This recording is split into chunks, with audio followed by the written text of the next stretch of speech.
চট্টগ্রামের এক গ্রামে শাহিন নামের এক তরুণ থাকত।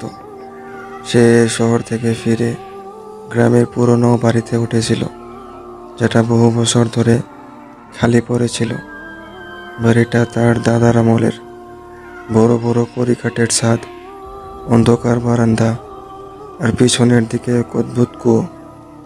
গ্রামের লোকেরা বলতো ওই কুয়োতে জিন বাস করে, কিন্তু শাহিন এসব বিশ্বাস করতো না। প্রথম রাতে বাড়িতে ঢোকার সময়েই কিছু অস্বাভাবিক লাগলো। দরজা খুলতেই হঠাৎ বাতাসের ঝাপটা এসে সব মোমবাতি নিভিয়ে গেল। বাইরে তখন ঝড় উঠেছে, কিন্তু আশ্চর্যের বিষয়, ঝড়ের শব্দ যেন কেবল বাড়িটার চারপাশেই ঘুরছে। দূরের গাছগুলো একদম স্থির। রাতে ঘুমাতে গিয়ে শাহিন এক অদ্ভুত আওয়াজ শুনল, কারো পায়ের আওয়াজ। ঠিক তার ঘরের বাইরেই। সে দরজা খুলে তাকালো।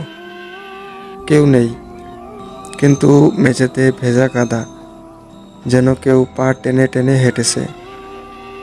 পরদিন সকালে গ্রামের এক বৃদ্ধ, হাশেম চাচা, তাকে বললেন, বাবা, তুই ওই কুয়োর ধারে যাস না, ওখানে এক জিন থাকে। তোর দাদা একবার কুয়োর ঢাকনা খুলে দিয়েছিল। তারপর থেকেই ওই জিনের ছায়া এই বাড়িতে। শাহিন হেসে উড়িয়ে দিল। কিন্তু রাতে আবার শব্দ। এবার দরজার বাইরে নয়, ঘরের ভেতরেই। ঘুম থেকে উঠে দেখল টেবিলের উপর রাখা আয়নাটা উল্টে পড়ে আছে, আর তাতে কাদামাটির দাগ, যেন কেউ তার নাম লিখেছে। শাহিন আতঙ্কে স্থির হয়ে গেল। তবুও পরদিন সকালে সে সাহস করে কুয়োর কাছে গেল। ঢাকনা অর্ধেক খোলা, ভেতরে কুয়োর কালো জল চকচক করছে। হঠাৎ কানে মৃদু ফিসফিস শব্দ, শাহিন, আমার পানি খোলা দে। সে দৌড়ে ঘরে ফিরে এলো, কিন্তু তারপর থেকে ঘরে অদ্ভুত ঘটনা শুরু হলো। দেওয়ালে টোকা পড়া, জানালা নিজে নিজে বন্ধ হয়ে যাওয়া, আর মাঝরাতে ছায়ামূর্তি দেখা। এক রাতে যখন সে দরজা বন্ধ করে শুয়ে আছে, হঠাৎ দরজার ফাঁক দিয়ে ঠান্ডা বাতাস ঢুকে গেল। বাতি নিভে গেল। সে দেখতে পেল ঘরের কোণে এক দীর্ঘ ছায়া নড়ছে। ধীরে ধীরে সেই ছায়াটা আকার নিচ্ছে। এক লম্বা মানুষ, মুখ দেখা যায় না, শুধু দুটি জ্বলজ্বলে চোখ।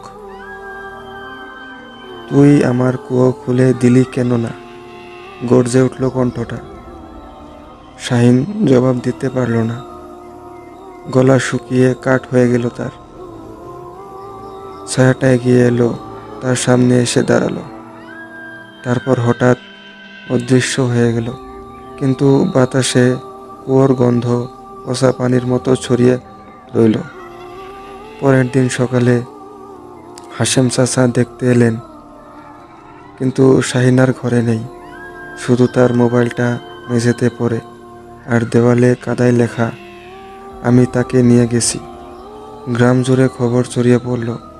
কেউ বলে জিন তাকে টেনে কুয়োর নিচে নিয়ে গেছে, কেউ বলে শাহিন পাগল হয়ে পালিয়েছে। কিন্তু আজও সেই বাড়ি ফাঁকা পড়ে রয়েছে। রাতে কেউ ওখান দিয়ে গেলে শোনে ফিসফাসানি।